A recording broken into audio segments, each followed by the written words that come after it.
Yeah, you can start, Janne. Thanks. Thank you so much. So, dear all, welcome to the 2 hours webinar with the title, The Great Green Wall.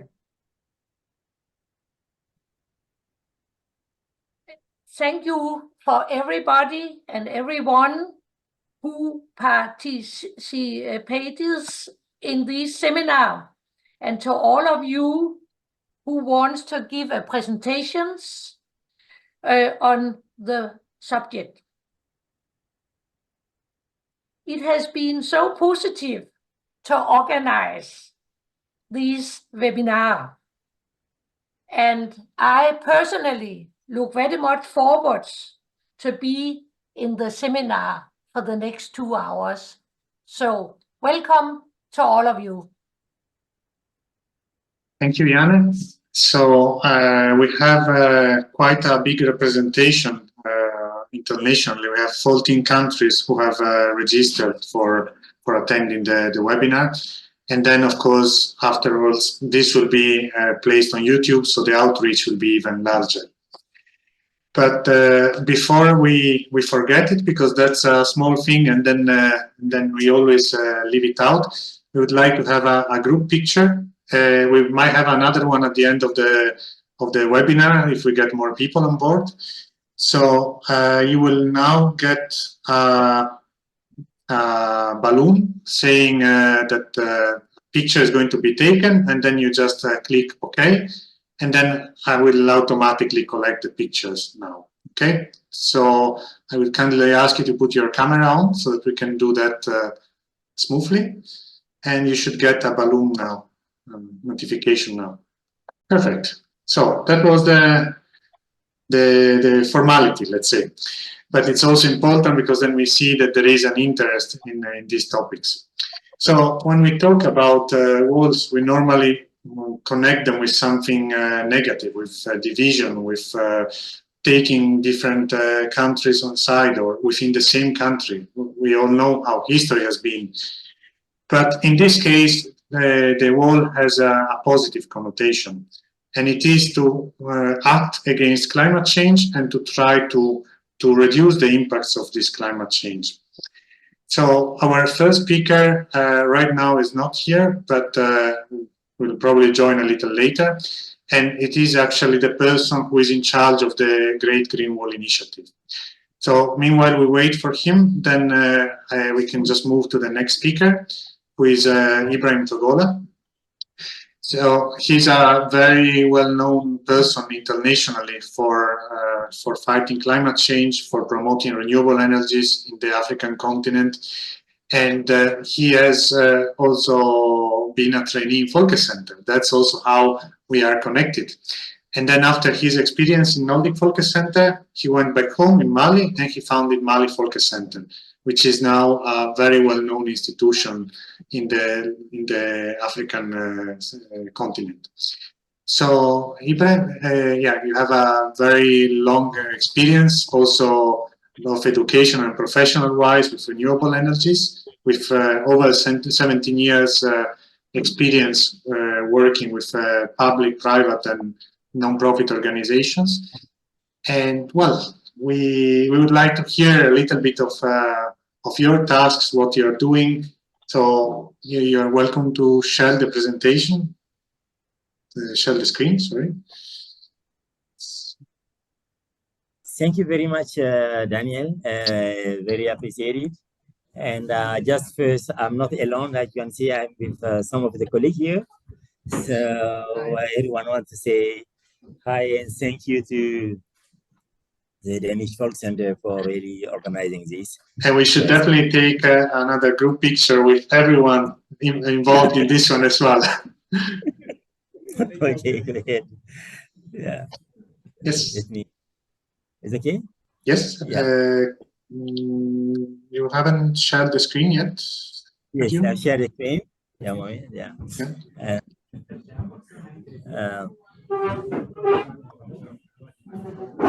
Yeah. Okay. So,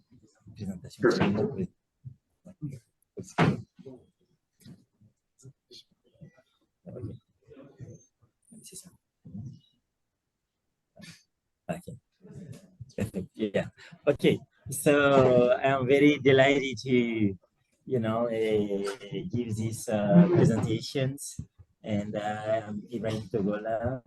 I'm a former trainee of the Danish Folkecenter, and I thank Danish Folkecenter for, all what this great period gave to Mali, and to many over 100 young people across Africa who are passing through, the Mali-Folkecenter here, and on renewable energy, climate change, and sustainable development.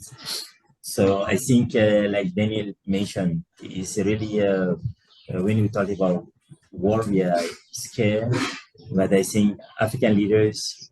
Je suis en vidéoconférence, je te rappelle, OK? Bye. Just a second, that I will mute. Yes. And I forgot to say, but yeah, let's try to keep muted while the speaker is speaking. And then if you have a question, you can put it in the chat, or you can raise the hand on the React. Yeah, Ibrahim, please go ahead. Thank you. So some years ago, a few African leaders get together, in Sahel-Sahara belt to really launch these Green Great Wall initiatives. And because climate change affects so many communities in those countries. And and I'm going to present today when that initiative was more focusing on environment aspects and climate change, to tackle climate change. Today, with rapid development and deployment of renewable energy, I think we can see this initiative as a kind of integrated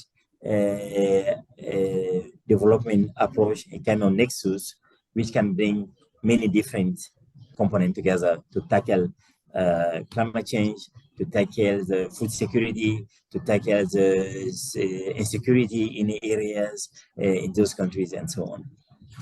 So, yeah. So here, my presentation will be about how we see agrivoltaic potential in the Green Great Wall initiatives in those countries, and what we as the Mali-Folkecenter we are doing here in Mali, where we are piloting the first agrivoltaic installations in Mali. Mali is a country of almost 22 million people, and with more than 70% living in rural areas, and only 30% of those have access to electricity. And so it's a lot of challenge. And at the same time, Mali have a huge potential. We have more than 12 million agricultural cultivatable lands. 80% of our population are based on farming and livestock, and 70% of our population are under 25 years old. And we have a solar radiation all year round in an average of 5 to 7 kilowatt hours per square meter per day. So it means there are challenges, but there are a lot of potential and a lot of perspectives.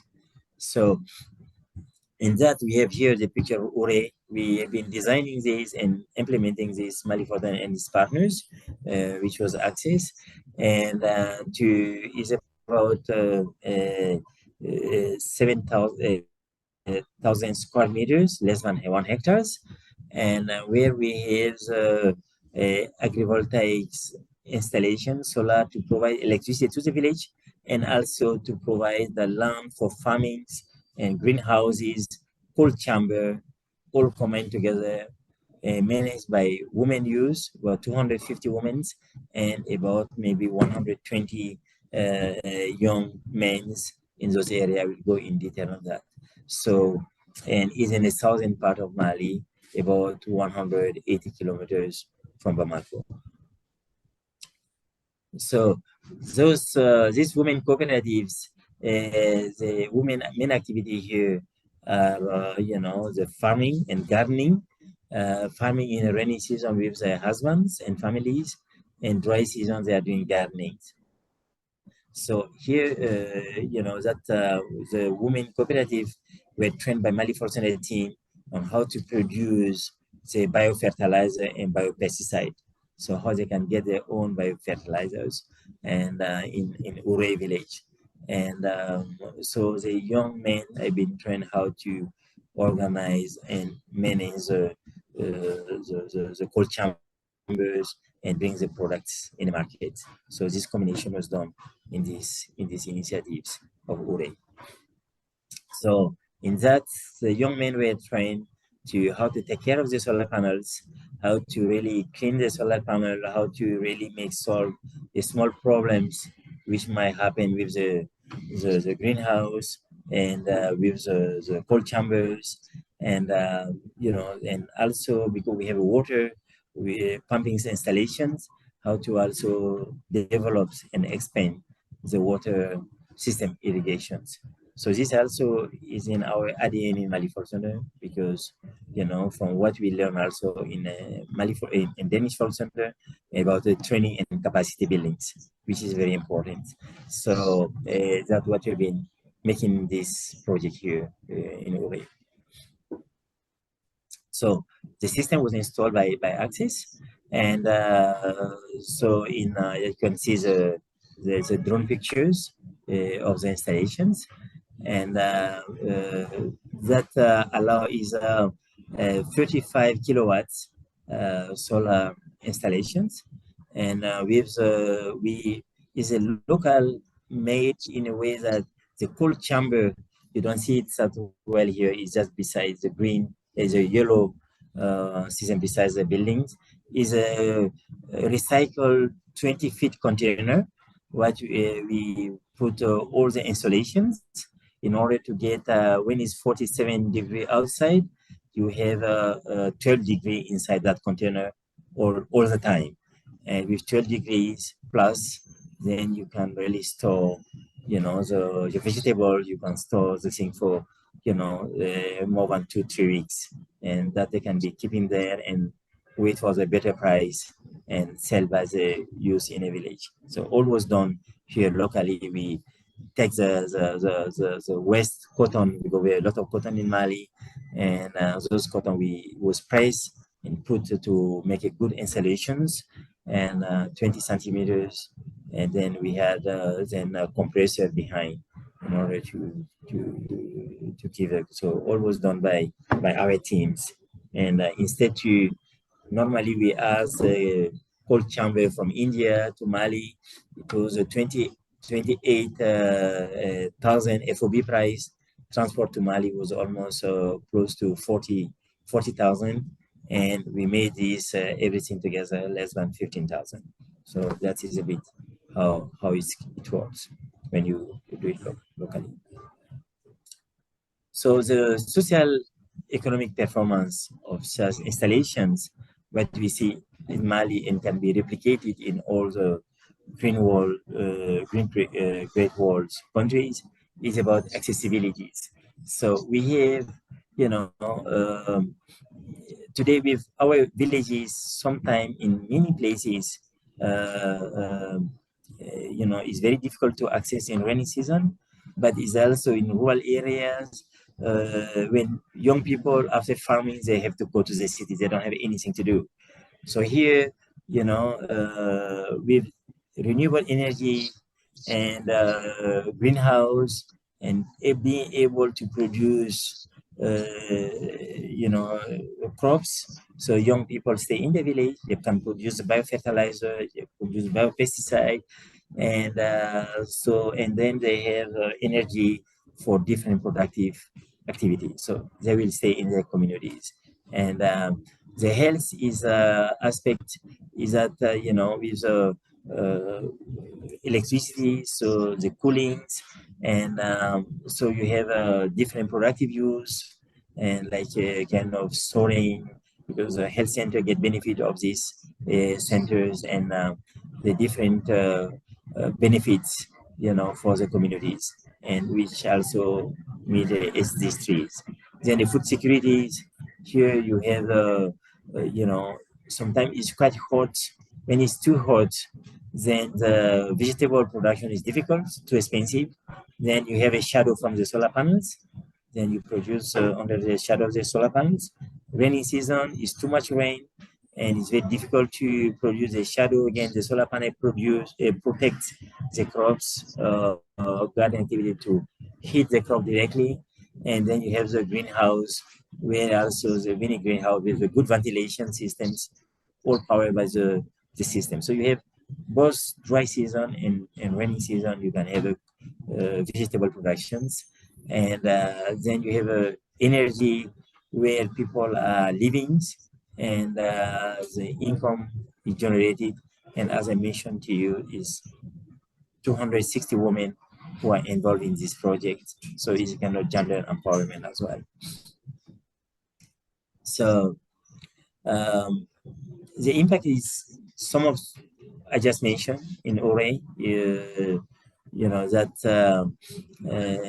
is a CO2 emission reductions, is a direct and indirect job creations, and we write the 60 indirect job, but it's 260. We miss the 2 because all those people who come to work in the farm and doing other things, and the direct job is the young people who are directly working there in the agrivoltaic fields, and so the revenue increase, because our vulnerabilities to the climate change is because like the electricity can play a very important role, because when post-harvest losses are enormous in Mali and the Sahel country and Great Tree Wall countries, and because when we have productions, you cannot conserve, you cannot save, and we have a lot of things are spoiled, and the access to electricity allows this to be more to improve. So it's very important.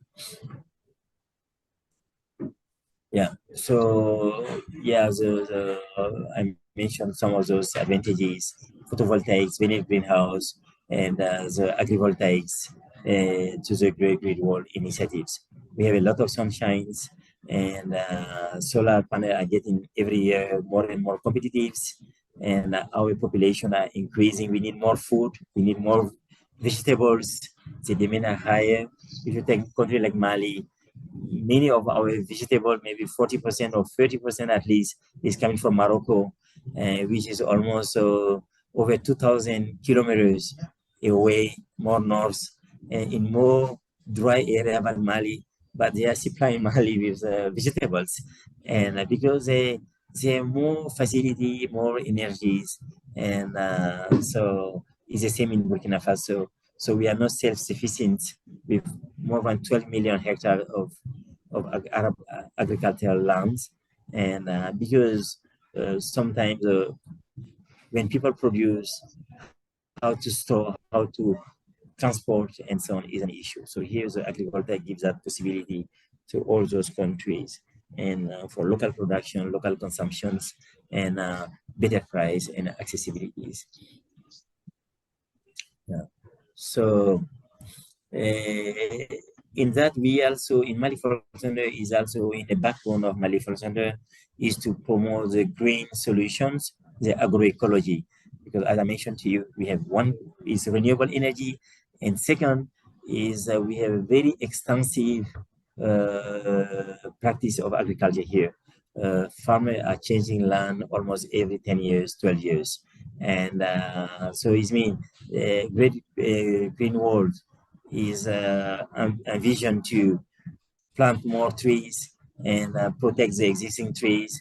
And in that, with that initiative is also to then show the practice, best practice to the farmer, how they can use the same land for forever. I think in Denmark, you have maybe from generation to generation, farmers have the same land.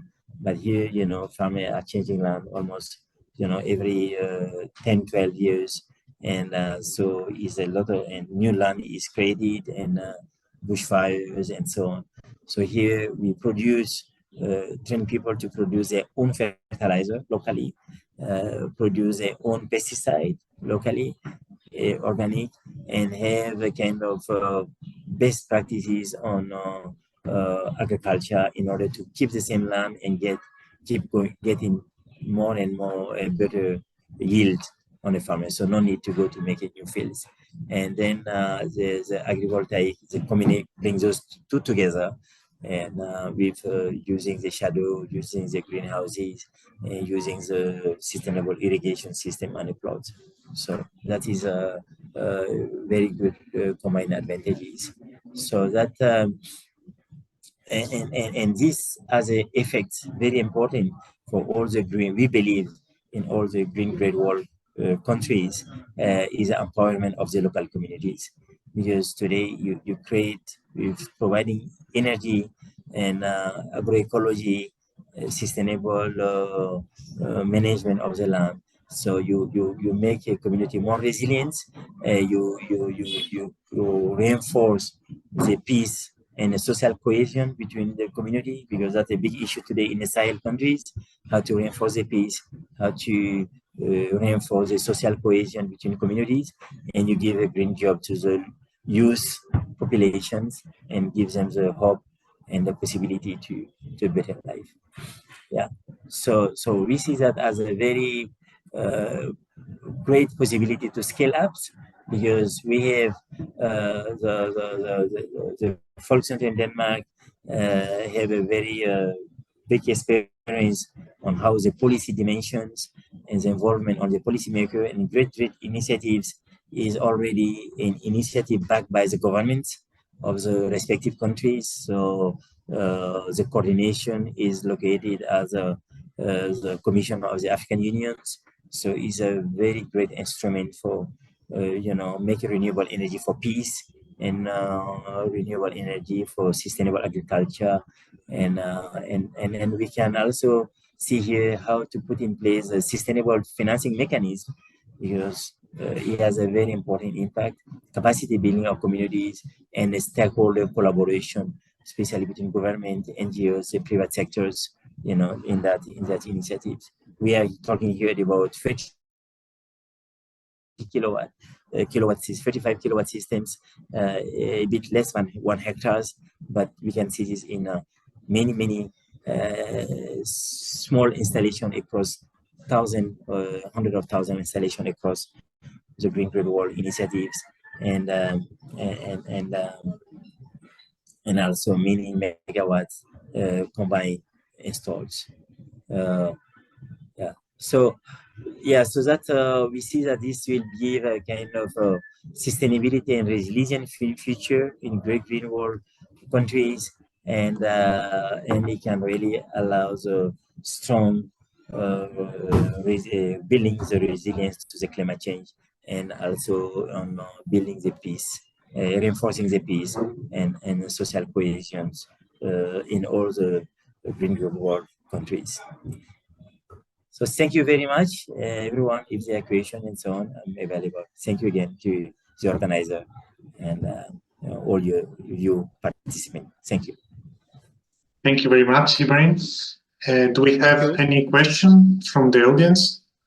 And you're welcome to if you press on React, you can raise the hand, and then you can just unmute yourself and ask a question, or you can just put it in the chat if you prefer, and then we can read it for you. Let's see. So meanwhile, I have one question. So you talked about sustainable financing mechanism. So how does it work in terms of the economy? Because of course, these systems are more expensive than just ground-based systems. So where is the economy lying in the fact that you can use it for cooling, in the fact that you save on agricultural products being lost, or how does it work, the economics? Yeah, I think the economic work very well. I think we are now, as I mentioned, this has been already a small system, but now we are working. Mali-Folkecenter, we have this great honor to work with the UN university based in Bonn, and the Mali Agriculture Polytechnic Institute in the bigger systems, which is almost 200 kilowatts, and that system will allow with the student of the Polytech to really work on all the parameters, and also allow allow us to see how to can optimize the different aspect. And so we believe that Green Great Wall, and I think it's good also to see that UN, through the UN University and the Mali Polytechnic Institute is getting very strongly involved on this, and have a huge comparatives advantage.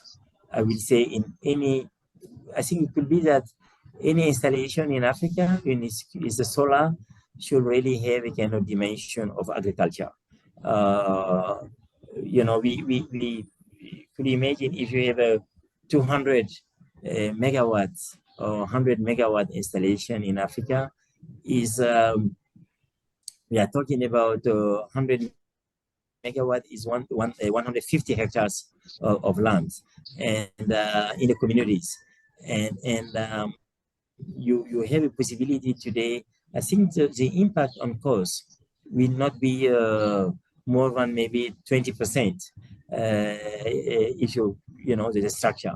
But if you are able to make this, that people can do the activity under the solar panels, and the economic benefit of the community will be huge, and the community also will see the participation, that this solar installation is not to get only electricity from the sun to the big cities, but it also give us the possibility to really improve our life in our communities. So I think with the UN University and Polytech and Mali-Folkecenter, there will be a lot of data, you know, which will also reinforce this aspect, and maybe to see how the Green Great Wall Initiative coordination of the Commission of African Union could also be, you know, more convinced with those data, you know, to deploy this widely, and having also partners like a Danish Folkecenter, who is as a training and capacity building. You know, I think this is a way to go on, I believe. Thank you. And we have a question from Lisa. Lisa, you can unmute Yes. and put the camera. Thank you, Daniel. Thank you, Ibrahim, for a very, very clear and strong message. It's a big number of young people being trained, and I assume that there are also training of choices for agriculture, choices for trees, how to build the great green wall. All these young people, are they being trained to go out and train more young people? So like rings in water, because I assume a lot of people need to know all of these new technologies and how to use them in a good way. So do you know if they are, if that happens, if that is part of the plan? Thank you. Allô, Elvis, on est en ligne, hein? Oui, Elvis, Elvis, I think he's just talking to the missing speaker, so we should excuse him a moment. Daniel, did you see my hand up? No, Yeah. I have the one from Anna, but not yours. But you're welcome to go ahead as well. Okay, thank you. I'm so impressed by the development in the Mali-Folkecenter. I really thank Togola and his team. I would like to know how safe those panels are in the communities, because for us, we have a scenario where we had so many, not by Jeep, by another group, in the islands, in Lake Victoria, hundreds of them. And after installation, they were expecting to get light and many other uses, but the people stole a lot of them. So I'm wondering how safe the Mali-Folkecenter panels installed in different areas are safe. Yes. Otherwise, the progress. Really thank you. Yeah, Thank you. I was sorry, Lisa. Your question was at the same time where we had the Elvis, the presenter. He has some small confusion on time.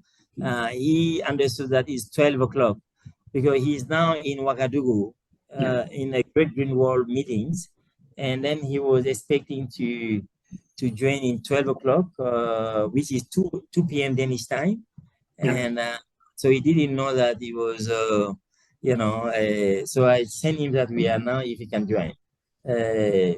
So sorry for that, Lisa. Thank you, Ruth, for your question. Lisa, I didn't, maybe if after you can put your question, it was coming a call, I get a bit disturbed, so I could not really hear. Well, I'm interested in the answer to Ruth's question first, so I will come back after you answer her. Okay. So then I go to Ruth now then. Lisa, you wanted to say something? Okay, yeah. So Ruth, stealing is a big issue with solar panel, but it's getting less and less here because the prices are going down of solar panels, and we find a way, at least in Mali here, by technician, how to install because solar panels are getting bigger. How you can install it, and if someone wants to move it, then of course it will break it. And so the way we are, but we have challenged with all the components, which are now challenging because they're expensive. It's like a water pump. The water pump are now can be installed, and solar the inverters are also quite valuable. And then the lithium-ion battery. So the solar is not anymore so big issue, but therefore it's so essential that you get a community. For example, this project in Ure, one of the key actors are the youth because they are managing the cold chamber, and then the women are doing the activities. So it is their installation and they have a business on it. So that's very important part. So if you get that to try to solve still, it will be only among themselves. They are organized, so it will be difficult. So I think it's very important to have the community ownership, and otherwise difficult. Yeah. Thank you. And we have a question from Anna as well. See, Elvis? Yeah, just a moment, Anna. Found it interesting that the answer to Ruth's question is that people have ownership, not just pride in the system and the need of the results, but also actually own it and operate it.